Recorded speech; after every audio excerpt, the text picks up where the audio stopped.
finished the race, I crossed the finish line, and I went from this like euphoric, yay, I accomplished this incredible goal, to like instant depression of now what do I do? Because normally you achieve that goal and you're like, well, I guess I'll sign up for another race, but I couldn't. I had physical therapy, if not surgery, ahead of me, and turned out fine. But I had to basically relearn how to run after taking a long period off. And I embraced the James Clear identity-based approach with that. You know, I'm a runner. What does a runner do? They run. Doesn't matter how far, doesn't matter how fast. They just run. And once I just ran, you know, I learned to love the process. And I feel like that's important with business and creativity too, is like you can't be so focused on once I get to this point, that's when things are going to click and then it's going to be fun. If you have that mindset, you're going to burn out. Perhaps the most important thing I learned over and over again running a business is that it's never about the tool. It's about the solution to a particular problem. So while I recruited Mike Schmitz to talk about Obsidian, a quote unquote note-taking app I've been curious about over the last few years, what we actually talked about was much, much deeper. I tasked Mike with convincing me to use Obsidian, but we got into a deep conversation about personal knowledge management, or PKM, and how it's much more about defining your approach, being intentional, and making time for the important things in your life. See, all of these things create balance and space for you to do your best work as a solopreneur. Now, we also get into some actionable advice. Mike shares his 5 C's of his creativity flywheel for capturing ideas and creating valuable output, which are fantastic.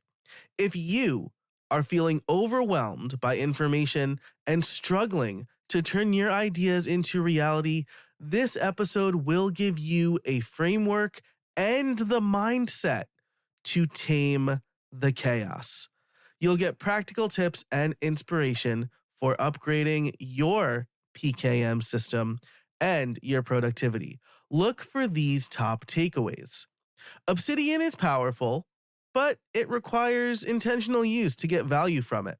Simply dumping notes in it is not enough. You need a system. And having a philosophy, vision, and values will guide what projects and information you focus on. Along with having a good system, you can start with the end in mind and work backwards from there. A theme that's going to keep coming up in the next few episodes. And you use apps intentionally by quote unquote hiring them for specific jobs. Don't try to do everything in one app. Pick the best tool for each job. This is a show notes rich episode, so you can find the show notes in your podcast player or over at streamlined.fm/422. That's streamlined.fm/422. In Accelerated, the members only version of the show, we talk about journaling, taking time to think, reflection, and personal retreats. This conversation was everything I hoped it would be and more. I'm a real admirer of Mike's work, and I'm really glad that we got to chat with him today. I know you'll love this episode. And so, without further ado, let's get to the intro and then the interview.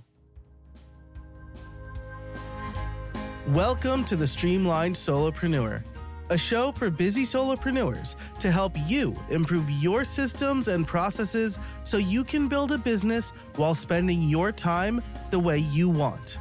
I know you're busy, so let's get started. All right, I am here with Mike Schmitz. Mike's an independent creator who uses Obsidian to run his life and business. I'm really excited to have him on the show. Mike, how are you? Doing great. Thanks for having me. I'm a big fan, which I'm sure Mike could probably tell in the pre-show or in the green room, I guess we'll call it, because I was like gushing about his work and Relay FM in general. And so I'm psyched to talk to you. This is basically, I scheduled this interview because even though I just talked to Rochelle Issop about like why tools aren't the thing, which I suspect you're also going to tell us, I almost want to be convinced to use Obsidian. I've been Obsidian curious for a very long time now. So let's dive right into it and just tell us, what is Obsidian? Well, first of all, challenge accepted. Obsidian essentially is a note-taking app, although it really is a lot more than that. And I think the best way to describe it is a tool for thought, which means that it has to be used in intentional ways in order for you to get the most out of it. So one of the mistakes I see people make with Obsidian is they take everything they've ever collected in Evernote, Bear, Ulysses, and the other 10 note-taking apps that they've tried, dump it all into Obsidian and assume that Obsidian is going to make the connections for them, and they're just going to get all these insights. The heavens are going to open, and they're going to have all these ideas that they never had before. That's not how it works. But there is the connected note-taking that is available in Obsidian and also other apps, but those connected notes where you can have a wiki style link between one note and another, that's not an actual wiki style link. It's a bi-directional link. It goes both ways. If you use those intentionally, you can create this web between the notes and ideas that you've put into your note-taking system. And then you can kind of surf those connections and you can get insights. When you have all of those different ideas or notes laid out side by side, I kind of like to think of it as like a workbench. So you put all these things out on your workbench, and then as you look at them, you can see how, oh, this thing actually connects to this thing over there. I never realized that before. And that doesn't instantly turn the light bulb on, and now you've got a 10,000 word post that you're going to write about it, but it plants a seed. And then if you continually give your mind the time and space it needs to kind of unravel these things, and you're curious about these things instead of trying to like wring every ounce of value you can out of every note that you take, over time, I've found that you can build these flywheels for creativity specifically, that basically you never have to worry about, what am I going to write about? What am I going to talk about? What am I going to do a YouTube video on? Because it's all there. You just have to work the system. I like that a lot. And this was something like the bi-directional kind of wiki style links, quote unquote, was something I was first introduced to in craft. And then I like sort of abandoned craft. I don't really remember why at this point. I just remember that there was friction. And so I think it's really like kind of wise to say like, yes, you can take notes in Obsidian, but it really is more than that. And again, I want to reiterate the intentionality. As you were talking, I was reminded of. I'm also very cognizant that you probably get a lot of analogies like this, but my brother works at Disney World, and I go to Disney World a lot. And people are like, "How do I like maximize my time?" And I'm like, "You can't just walk in to Magic Kingdom and wander around. Like you got to know, like, set your fast passes, get lunch before 11:30, know where you want to be. Because if you just like walk and go, oh, that looks nice, then like you're not going to maximize your time. You're going to do a few rides and then be like, what did I spend all this money for?" Yeah. So there's a couple different systems I think that are important to implement if you want to make more out of your notes and ideas, kind of what you're hitting at. You have to have a plan for the notes that you're taking. I shared a bunch of stuff with you in the pre-show. One of the models I talked about was what I call the PKM stack. And recognizing how these pieces fit together, I think, is important, because personal knowledge management is really like the systems that you have for managing the information that is a part of your personal and professional worlds. So I really am not a fan of like the work-life balance. It's just your life. You have to balance it, especially with a bunch of people working from home, solopreneurs specifically. Like, when are you dad? When are you Right. business guy? Yeah. It's hard. You got to be able to flow back and forth between those things. So with the PKM stack, you've got the information at the lowest level, which is the stuff that if we're not intentional, like the algorithms will just throw in our face. And if all you do is react to that stuff, there's a lot of things that can appear important, but they're really just urgent. And they have this false importance attached to them. And that leads to what I call the default life, where you're simply reacting to that. That determines the quality and the quantity of the ideas that you have, and ultimately even the actions that you do, the projects that you engage with. But when you start at the top with like a philosophy, a vision and values, and use that as the baseline, you can almost use it as like a filter for everything else. When you've got your vision and values, you choose the projects that are in alignment with your ideal future, the direction you want to go. And then your brain is already kind of primed to think about those things, and that creates different ideas. And then it even actually, you can use it to curate the information that you pay attention to. The ideas level of that stack, and I don't care if you can share that visual in the show notes if you want. Awesome. Maybe that's helpful for people. But there's really like the big idea there is not completely original to me. It's just you start with the end in mind, right? You work backwards from where you want to end up, and then that kind of orders everything else. But that ideas level in there, that's the thing that feels like a black box to people, is when I have an idea, when I'm creative, it's just I've caught lightning in a bottle, and I've always kind of bristled at that. And actually for a long time, I said, I guess I'm just not creative, because I would see what other people would make. And it looked like it was an instant download, and they got the whole plan and then they just expressed it. But it wasn't until I read Steal Like an Artist by Austin Kleon where I realized that when you're creating something, you're really just connecting dots in ways that haven't been connected before. So I started focusing on the dots I was collecting, reading books and taking notes, and believing that as I did that, it was going to increase the quality of the output. Well, that's what I found out. And I've been noodling on that for the last several years. And just in like the last 8 to 10 months, it's kind of clicked for me with this concept of what I call a creativity flywheel. And I'll share yet another visual in the chat for you here. But this is kind of what I think, how my brain works anyways, in terms of the creative process. And we could talk about how note-taking and apps like Obsidian really fit into this. Because the first part of this is the capture phase. And feel free to interrupt me if I'm going too fast here. But the capture phase is the one everybody knows about from GTD. If you have an idea, you better capture it because you may not ever have it again. Well, that's great, except then you've got a whole bunch of ideas you've captured, and most of them are junk, but you don't know which ones are junk. So you move all that junk over into your note-taking app, right? Which is why the second step for me is curate. I capture things all the time, but then I interject space between that capture phase and the things that actually end up in Obsidian for me. And 90% of the stuff I capture, I discard, and I trust that if it's really important, it's going to come back to me. But some of the stuff I can just tell, it kind of resonates. There's something there, then I'll put it into Obsidian and I'll develop it further. So the third step is cultivate. And this is where you quit trying to push something forward. You're curious with your ideas, but you're not putting pressure on them. This has to turn into something.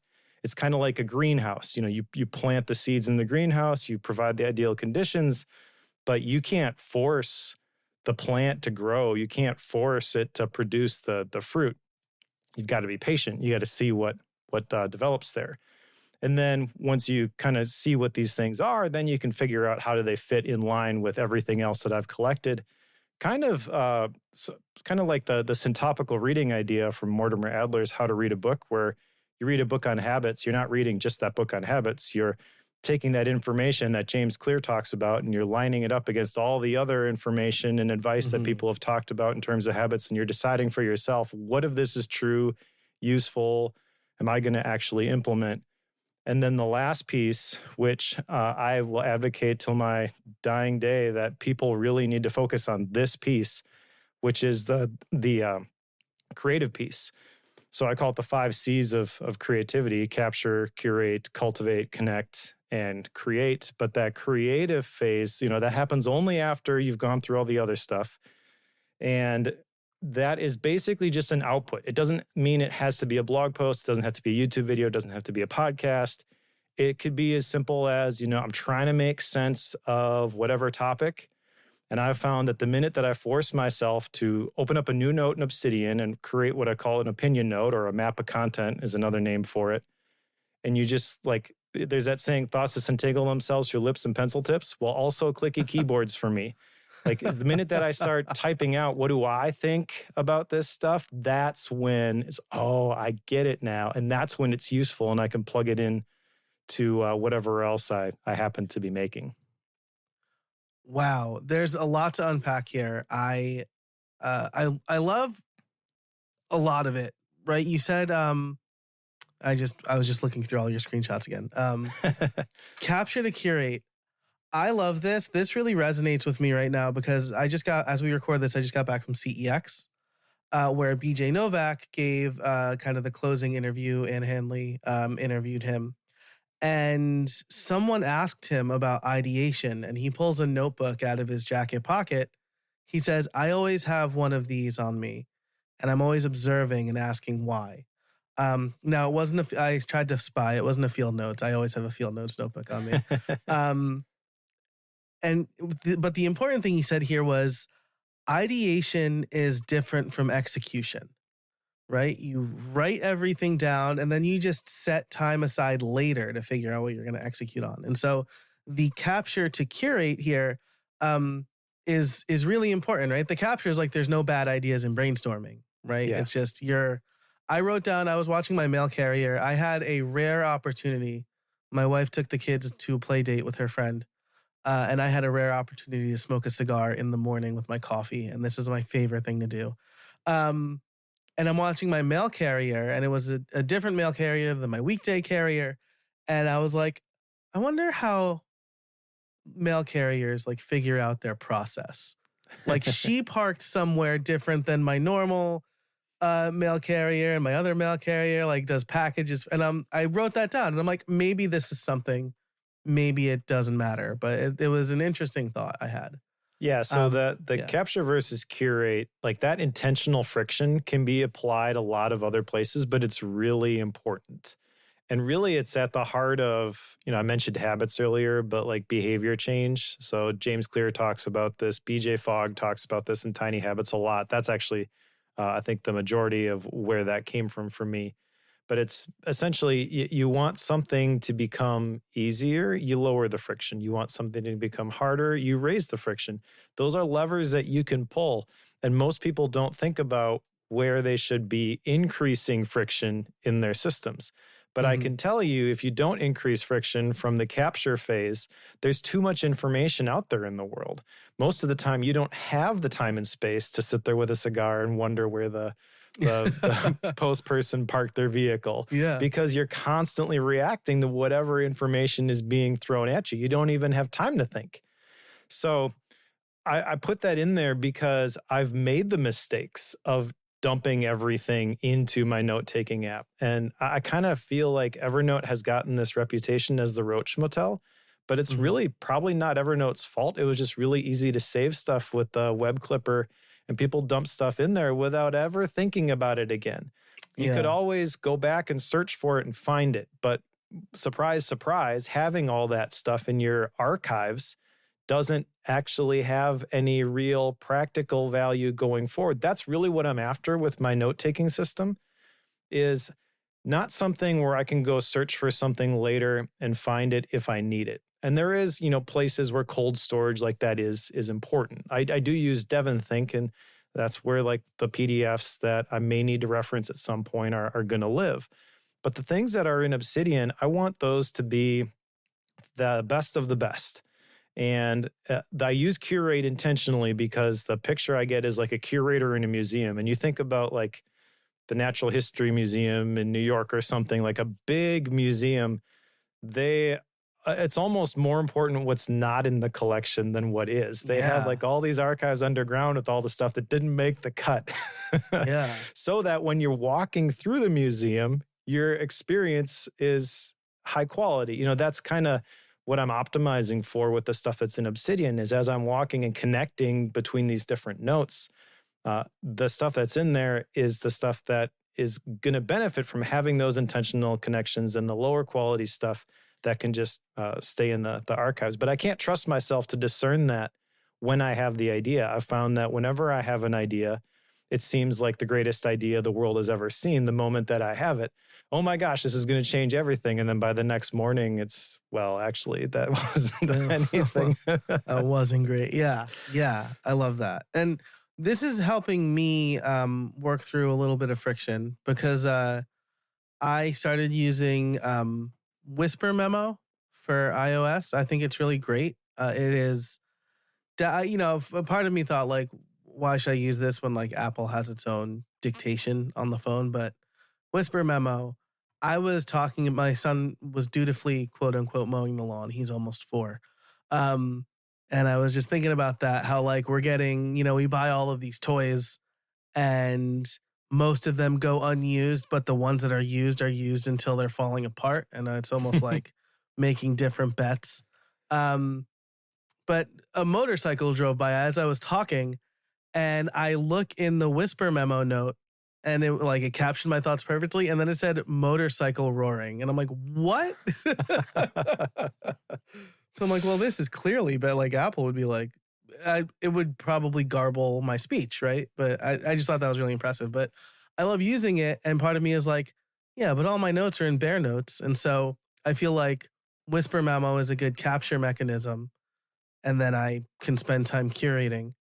Now, I do want to ask you, in the capture phase, how do you capture, right? Because for me, I was always like, I need one way to capture. But lately I've decided like it's whatever. If I have a notebook on me and I get, an idea in the middle of a talk or a presentation or something, like I'm not going to start dictating my thoughts to my phone. And I'm not even really likely to pick up my phone and start typing either. Like it feels better to write it down in a notebook. So like, what does your capture look like?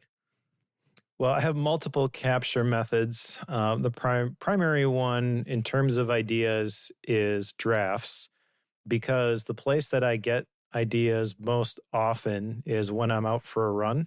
Mm-hmm. And I'll use it on my Apple Watch. I'll use the Siri dictation, and I'll capture the idea. And I'll always use a format like idea, colon, and then the idea. Okay. So when I go through my drafts inbox about once a week, I see what the ideas are based on that idea, colon, prefix, and then I can decide if I want to do something with that. However, I also am a huge fountain pen nerd. Mm-hmm. And I have a fancy notebook with paper that I buy from France. It's a Clairefontaine Triumph, I believe, is the A5 size paper that I buy. And then I punch it so I can put it into my Ugmonk heirloom journal.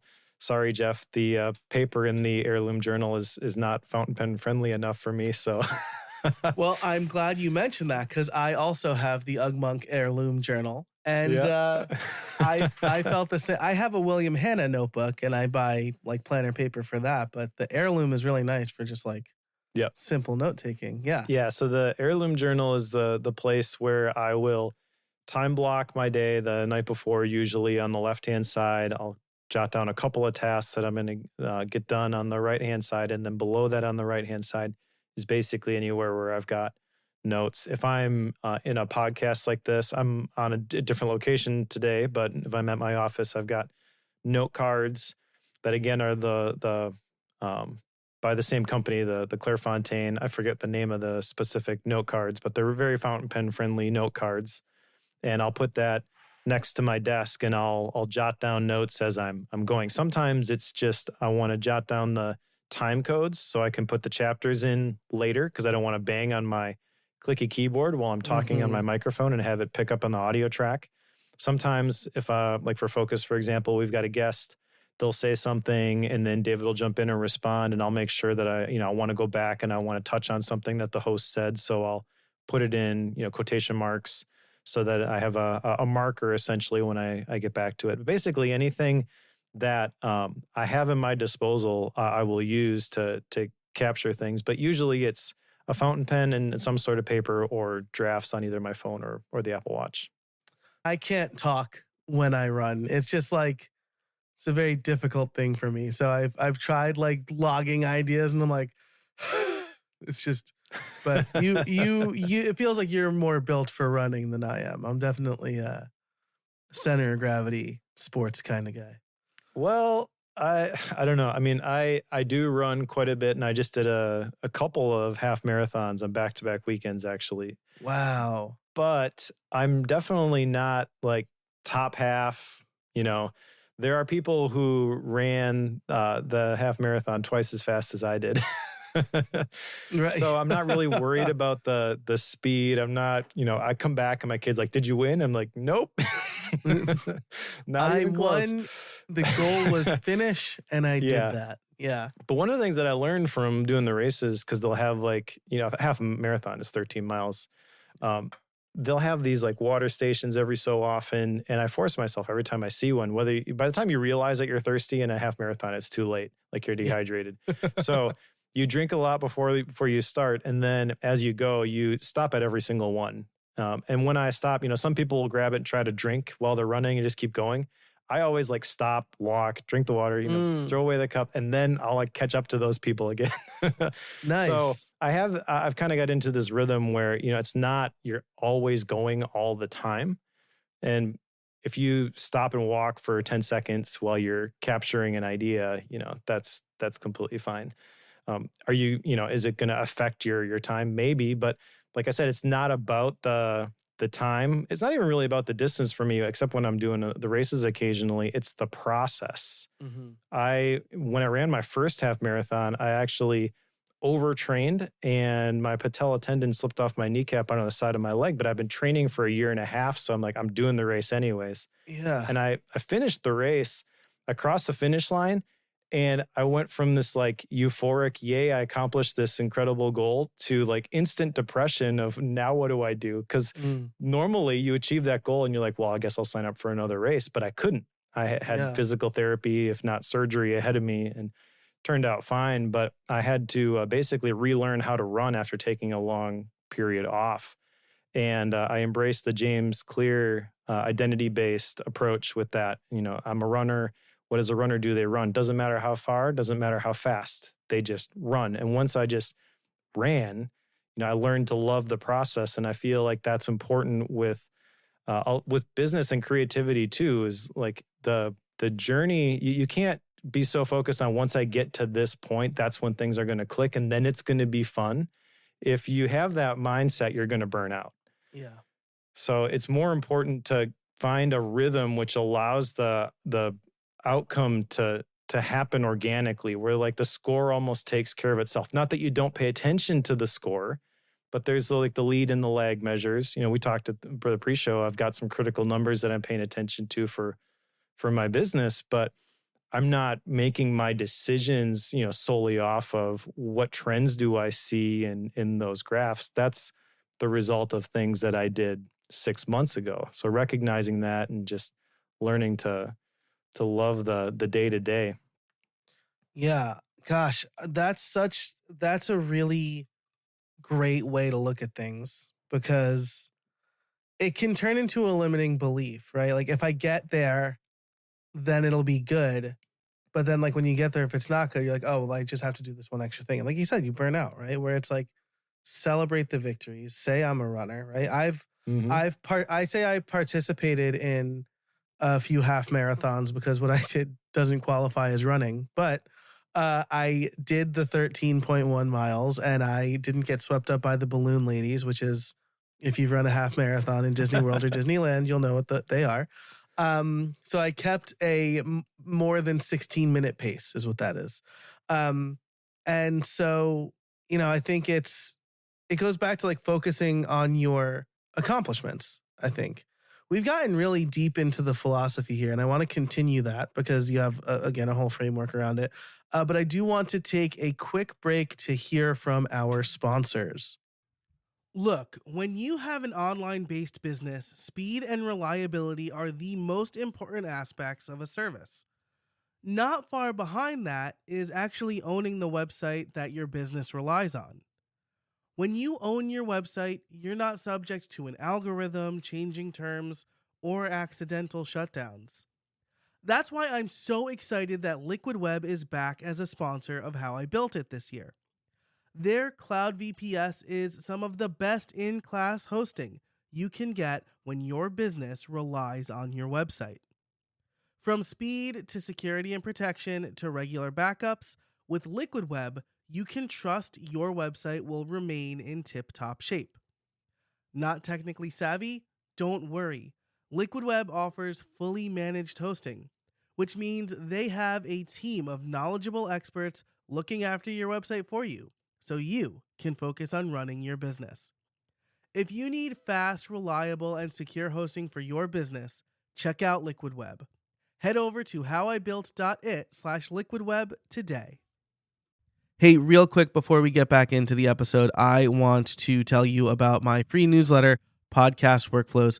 If you are wondering how I can successfully run this show, plus 2 other shows, plus run a business, plus run 3 children, Podcast Workflows is for you. You will get weekly emails with behind-the-scenes look on how I produce this show, experiments I am trying with other podcasts, and general advice to start, grow, and monetize your podcast. You'll also have the opportunity to become a member and get ad-free extended episodes of this show as well as bonus content.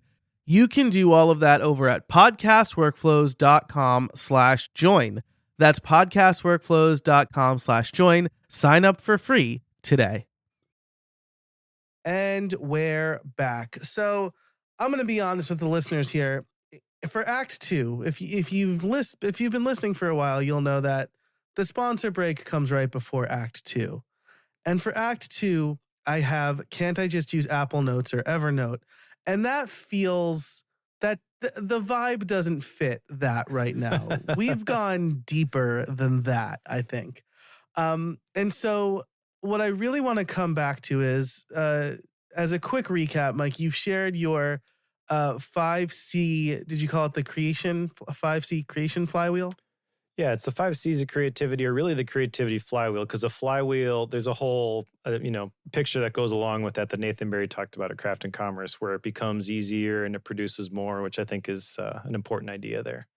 Yeah, and so to recap, it's capture, curate, cultivate, connect, create. And then along with that, and again, I'll share these in the show notes, which you'll be able to find over at streamlined.fm/422, is you have your PKM stack, right? Where Obsidian is personal tasks, notes, ideas, journal, reflection. We're going to talk about journaling and reflection in the pro show, Streamlined Solopreneur Accelerated. I'm still getting used to saying that one. Which you can join over at streamline.fm/422. So you'll get this episode ad-free extended, as well as every episode ad-free extended. But and then you have a few other apps here, right? You mentioned Drafts for quick capture. You mentioned oh my gosh, for archive. I'm completely blanking on it right now. DevonThink, yes. Yeah. I can't help but notice that for email you have is this an actual app icon, or is this just like generic? Oh, this is an actual. What app is that? Yeah, that's MailMate. And okay. MailMate is not the email app I would recommend to anybody unless I really knew them, because it is ugly, but it is plain text. It's a plain text email app. And it forces you to write in Markdown. So it very much feels like an extension of a lot of the apps and tools that I use, primarily Obsidian. And by being intentionally ugly, I'm not, I want to get in there and get out as quickly as possible. I like that. I don't spend a lot of time in my email app. I deleted Spark off of my phone for the same reason. So I am left with just the default mail app, which I hate. And so I'm just like in there quickly and then out. On my desktop, I use MimeStream because that's nice. That's nice. That is a good app. Yep. Yeah. So you have your PKM stack. This is what I'm getting at. We just got sidetracked by an app I was very curious about. But there are a lot of apps here, right? And so I feel like saying, well, can't I just use this one app, really discounts what we're trying to achieve here. I think the important thing, and you mentioned this in the pre-show or the green room, I guess, whatever, is not a lot of conviction in calling it that. Before we started recording, um, you mentioned this sort of jobs to be done, which is something I talked to a few guests in the past about, including Karanda Adir and Georgiana Lottie. Like, what did I hire this app to do? So can you talk about that a little bit? Because I think it's really easy to get overwhelmed by tools. And I see you're using 1, 2, 3, maybe 4 apps that people would consider note apps, but you've assigned different jobs to them. Yeah. So your listeners are probably familiar with the jobs to be done theory, but my inspiration from it is probably the same as your other guests, which was Clayton Christensen, who has this YouTube video where he talked about how his firm was hired by McDonald's to sell more milkshakes. And the question they were asking people was, what was the job you hired that milkshake to do? And the TLDR here is that what they found, the job that people were hiring the milkshake to do was different than the job that they thought that they were hiring it to do. So instead of trying to like make it more chocolatey or something like that, they got a smaller straw, so it took longer to drink on their way to work, and they weren't hungry when they got there. Which, when I heard that, I was like, that's interesting, because with anybody who makes anything, whether it be physical products, knowledge products like I do, you use services for a business, you have to know what problem you are solving for your customers.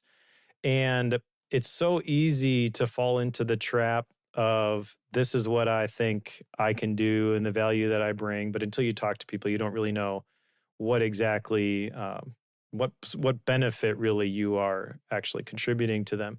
And then I started thinking about how I've done that same thing with all of these different apps that I've tried over the years. Because we tend to put these apps into specific categories, right? We talked about email apps. We talked about notes apps. One of the things that drives me nuts recently is when people describe PK or like Obsidian or Craft or Roam Research or whatever as a PKM app. I'm like, no, PKM is not an app category.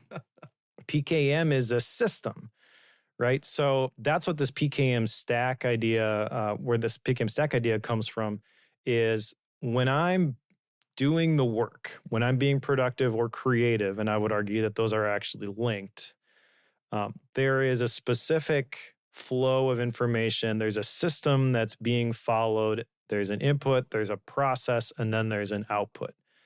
Now, going back to like Work the System by Sam Carpenter, which I read a long time ago, like most systems work fine most of the time. So if you don't like the output that you're getting, then you got to figure out what tweaks you want to make to the system itself. And then I realized that in terms of the apps that I was using to do the work, I found that when people were talking about a new email app or a new note-taking app, I would feel this urge to just go try it. Like maybe there's this hidden feature that I don't know about, which when I see it is going to revolutionize all my workflows. And that's not the case. What really revolutionized my workflows was when I realized that a lot of the apps that I use a small fraction of all of the features that they have. And that's okay. I just lean into the specific things that I use in that app. And then I figure out, what other apps and services are going to complement those. So there's another concept kind of related to this where I think it's Occam's razor, where everything should be made as simple as possible, but no simpler. Okay, so I think the tendency maybe can be, well, I'll get an app like Obsidian and I'll make it do everything. And I've fallen into that trap too, where it's like, I'll download Obsidian as a note-taking app. Oh, it can do task management. Oh, it can do all these other things. And you just like install all the plugins and make it do everything. And then you realize like, none of this is the ideal version for me. My task manager, things, Todoist, whatever, is actually better at managing tasks because of X, Y, Z. And you switch back to that. So there's this like constant struggle to find the sweet spot with the apps and services that we choose to use. But when you get clear on where the apps fit into your workflows and what job you're hiring them to do, how information flows into and out of your PKM systems, because there's got to be an input, there's got to be an output. I use this analogy of like your mind is like a water wheel. So if the output stops, then the whole system breaks down. Another analogy is like your PKM system should be a river, not a reservoir, right? There's an inflow, there's an outflow. If there's just an inflow, it becomes a reservoir. There's no output. Eventually, an unattended reservoir becomes a cesspool. It's where all the nasty stuff is. Yeah. Evernote, Roach Motel, right? Sound familiar? Yeah. So, so yeah, for me, it's just recognizing like I'm going to use Obsidian for this, and the other thing. And over the years, I have chosen intentionally to use Obsidian for more and more things, because I do think there is value to be had with having your tasks and your notes alongside each other, things like that. But everyone's got to figure out where that balance is for themselves. And I definitely am not going to try just to do all of my work inside of a single app. I'm going to use the best tool for the job.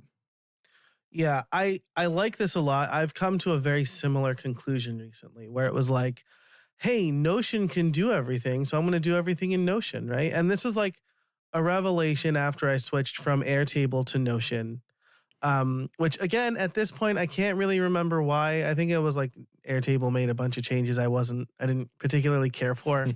And I moved to Notion. And I was like, oh, I can do all sorts of stuff in Notion. And I created like a widget on my phone for quick notes. And then I'm like, this sucks. Or stinks. I don't know if you're wearing headphones. You say you're recording from a remote location today and you sound great. So I don't know if you have like a travel setup, but it's fantastic. Thank you. And then I thought, yeah, you know what? Like Notion will be for all of my content planning. And Bare Notes will be for notes. And, whatever, Fantastical for events, right? Like, and just finding the one job for each app has been really good for me, right? And I want to shout out a piece that you wrote for the Suite Setup, where, I'm in a different focus mode now, so I'm not seeing that, but it's an app called Blank Space. Yeah. And it's basically just a list of, this is from, what phone is this from? Because this is a phone I almost wanted to buy. And then I was like, I'm like too into the Apple ecosystem. Yeah. It's the light phone. And the light phone. Yeah. My son actually has a light phone. My oldest son is 16. So he's at the age where he's driving places. We need to be able to get in contact with him. But we've also like sat through and watched The Social Dilemma together. And just frankly, like, teenagers, their brains aren't developed enough, especially the prefrontal cortex, which is the logical decision-making part of the brain. So giving them a smartphone is kind of like giving them a hand grenade and saying, don't hurt yourself. Yeah. So like he's totally on board with this idea. But ultimately, like we want to teach our kids that technology is useful. Use it to create, not just mindlessly consume. If you can learn to tame the technology and use it for your intended purposes, it can be really powerful, but there are downsides to it, most of them tied to social media and endless feeds. So you have to learn how to manage that stuff, and just really believe that any kid is not really at a place where they can effectively manage that stuff. So it's kind of like training wheels in a sense. But then once I saw the light phone, I was like, I could benefit from eliminating the distractions. And I've done that before. I've written on the Suite Setup, my intentional home screen. We actually had like a whole Mindfulness Monday series when I was working with the Suite Setup team full time, where we were showcasing intentional uses of technology. And but this is kind of next level, where it eliminates all of the icons from your home screen. So you can basically create a widget in the middle of your home screen with just text, and then you can even like trigger shortcuts. You can customize that text so it's not even app names. And that's what I've done with mine, is I've kind of put like the mode I'm in when I get there. So like capture is for drafts. Mind maps is MindNode. Notes is Obsidian. Community is Circle. Podcast is Overcast. Writing is a shortcut that goes to Typefully, because I want to be able to post to social, but I don't want to read social. Messages, mindfulness, and prayer are the other ones on my home screen. But it just kind of channels you down specific paths that you've determined ahead of time are positive uses of the technology. instead of responding to the notifications and getting the dopamine hit, when you see all the pretty colors. Yeah, I like that. I'll share mine really quick, right? Mine is weather. I use carrot weather. I'm like as much as a weather nerd that you can be without going super overboard about it. Like I've like toyed with the idea of getting a personal weather station, but I haven't done it yet. So anyway, like weather is number one. I'm always checking that. Calendar, which is fantastical, tasks, notes, and then messages, web, and read. Web goes to Arc browser, and that's usually just to play Immaculate Grid because I'm obsessed with baseball.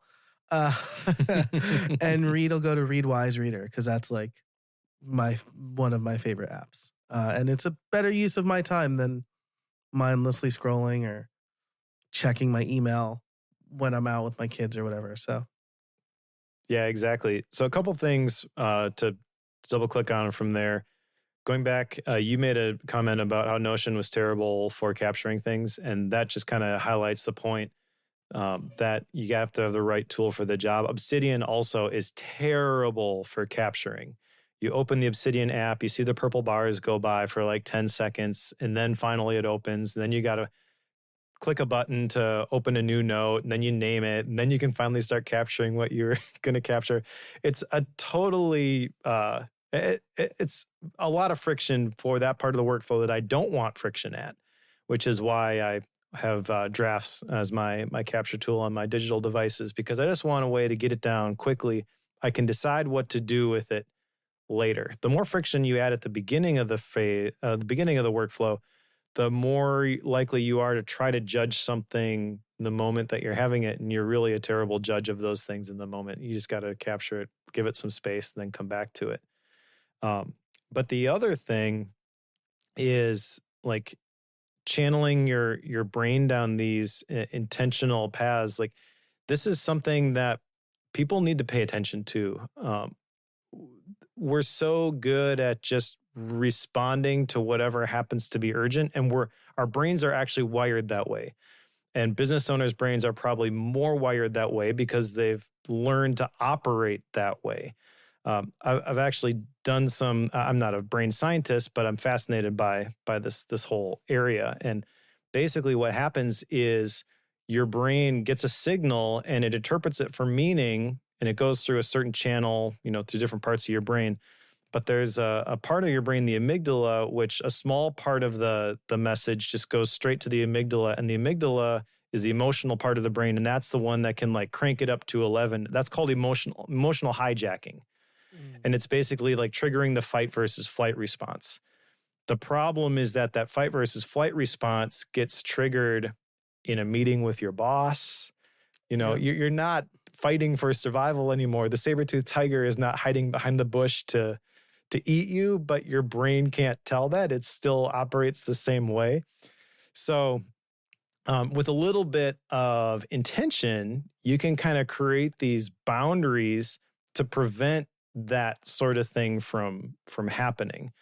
And if you can put up the boundaries around distractions, you can't completely eliminate distractions, but doing what you can, what that also can do is it can create space for your brain to go into a whole different mode in terms of thinking about things instead of just like doing things.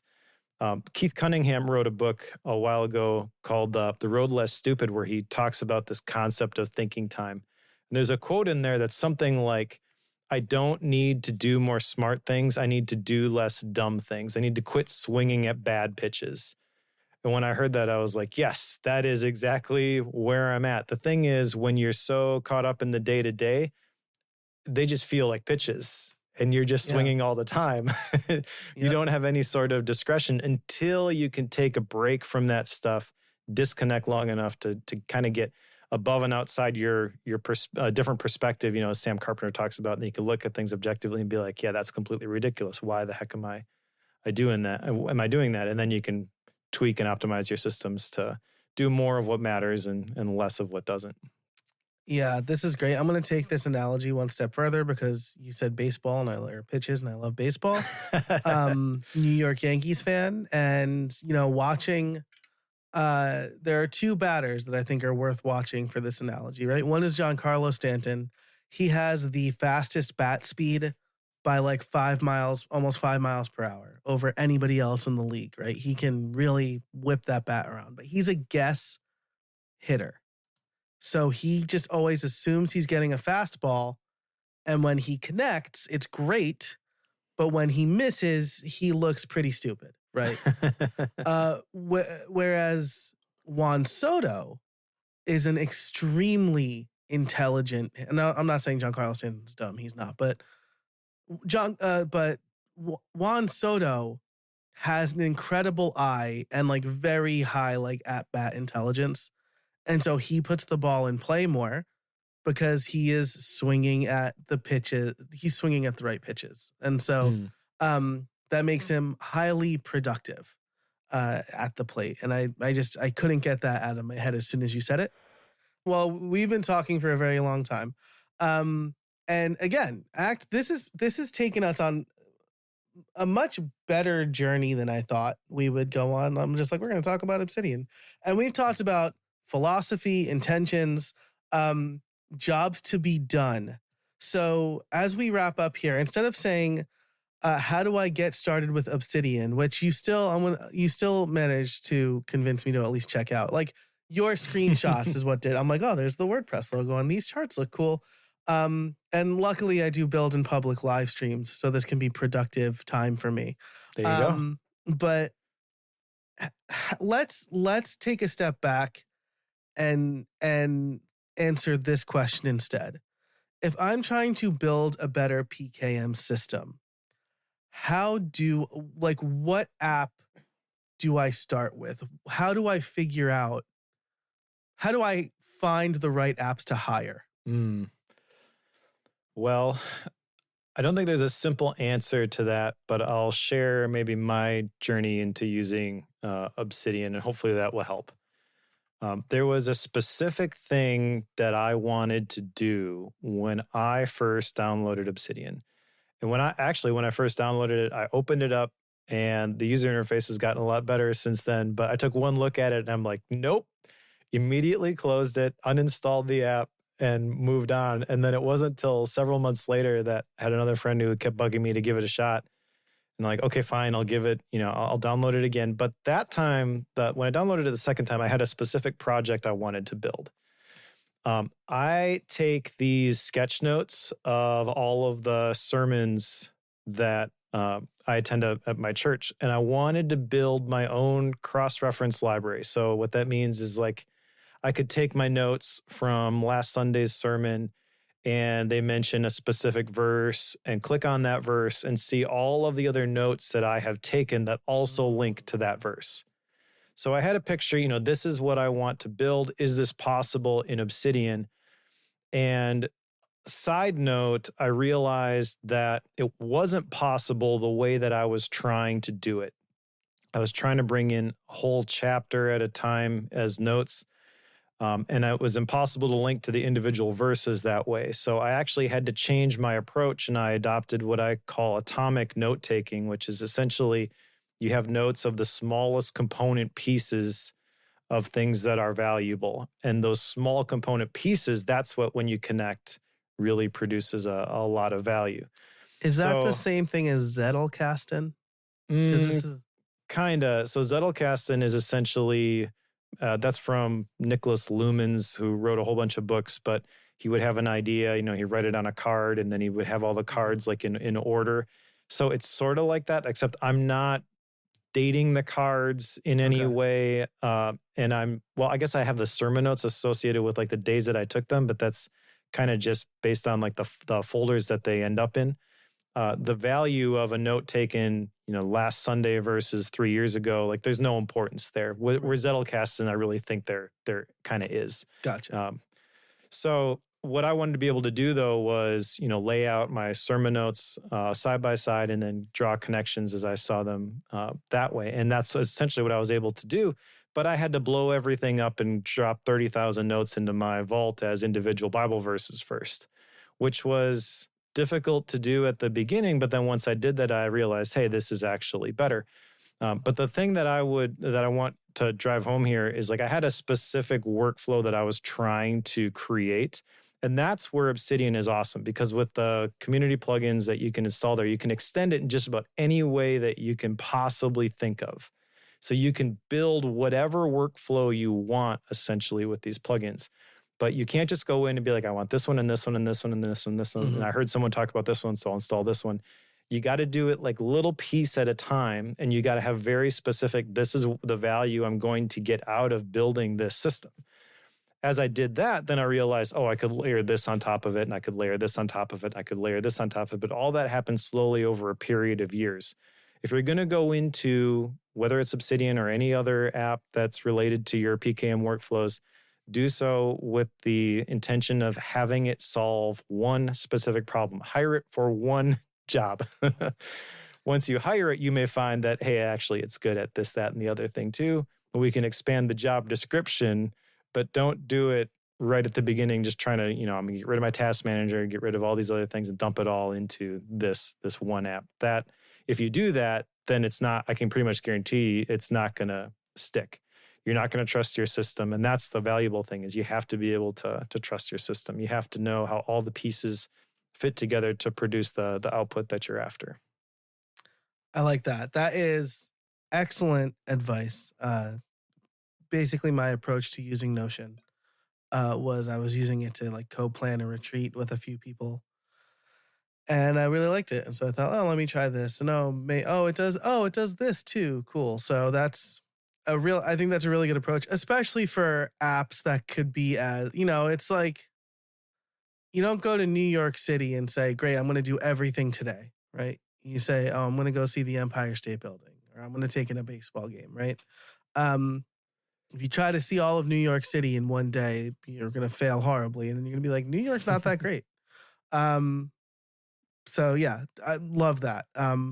Mike, this has been such a fantastic conversation. We're going to continue it for a little bit longer in Accelerated, where we're going to talk about journaling and thinking time and reflection, which is going to be very fun because I love that.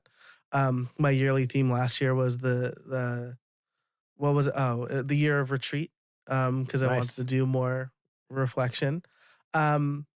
But for those listening, if they want to learn more about you, where can they find you?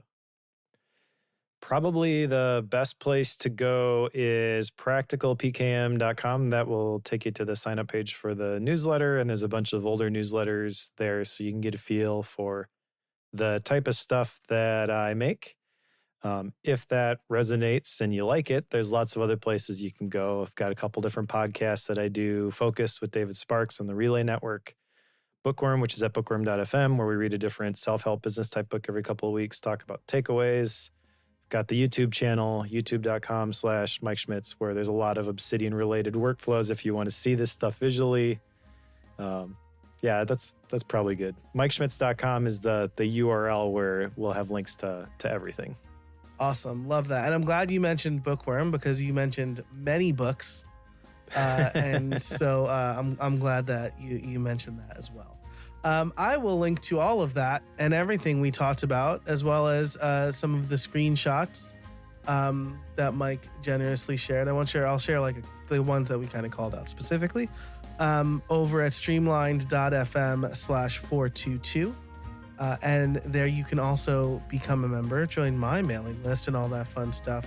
But Mike, thanks so much for joining us today. I really appreciate it. Absolutely. Thanks for having me on. And thank you for listening. Thanks to our sponsors. And until next time, I'll see you out there.